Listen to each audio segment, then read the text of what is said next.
আনুমানিক ৮টার সময় আমরা জানতে পারি যে এখানে রামচন্দ্রপুর শ্মশান ঘাটের এখানে বিকট আওয়াজ হয়েছে। পরে স্থানীয় লোকজন এসে কোনো কিছু তদন্ত করে পায়নি। পরে কিছুক্ষণ পরে প্রশাসনের মাধ্যমে জানতে পারি যে এখানে 3টি মার্ডার হয়েছে এবং হলো যে 2টা মোটরসাইকেল পড়ে আছে। সারাদিনই মাঠে কাজ করছিল।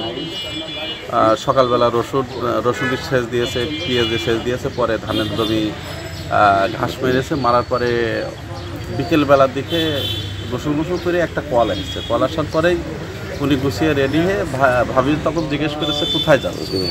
তা বলছে যে একজনের সাথে দেখা করতে। এরপরে চলে এসে পরে আর যোগাযোগ করে আমরা মোবাইল তো করছি আর রিসিভ হয় না। পরে জানতে পারলাম যে রামচন্দ্রপুরের মাঠে আর পেয়ারপুরের মাঝখানে মারা গেছে।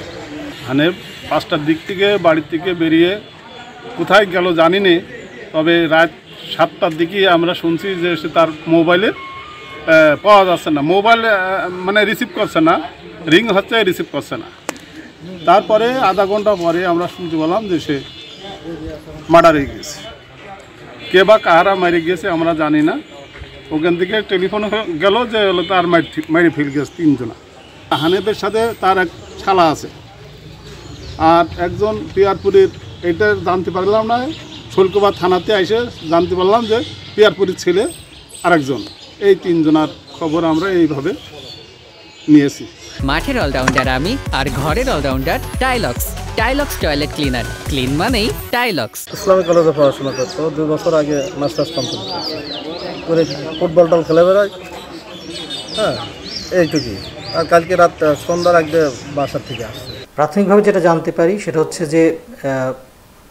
যে হানিফ, যার কথা বলছি, সে পূর্ববাংলা নিষিদ্ধ ঘোষিত সংগঠন পূর্ব বাংলা কমিউনিস্ট পার্টির আঞ্চলিক কমান্ডার ছিল। তার বিরুদ্ধে একাধিক হত্যা এবং অস্ত্র অপহরণ ও চাঁদাবাজির মামলা ছিল। নিহত হানিফ হরিণাকুণ্ড উপজেলার কুলবাড়িয়া গ্রামের আব্দুর রহমান হত্যা মামলায় মৃত্যুদণ্ডপ্রাপ্ত আসামি ছিল। পরবর্তীতে রাষ্ট্রপতির সাধারণ ক্ষমা নিয়ে জামিন পায় মর্মে এগুলো জানা যায়। এছাড়াও হত্যাকাণ্ডের দায় স্বীকার করে জাসদ গণবাহিনী জনৈক কালু পরিচয় দিয়ে গণমাধ্যম কর্মীদের কাছে একটি হোয়াটসঅ্যাপ মেসেজও আপনাদের কাছে আসে, আমরা এটা পেয়েছি। আমরা এটা নিয়েও কাজ করছি এবং অবশ্যই যে হত্যার যে মোটিভ এবং হত্যার যে কারণ, এটা আমরা খুঁজে বের করার চেষ্টা করছি।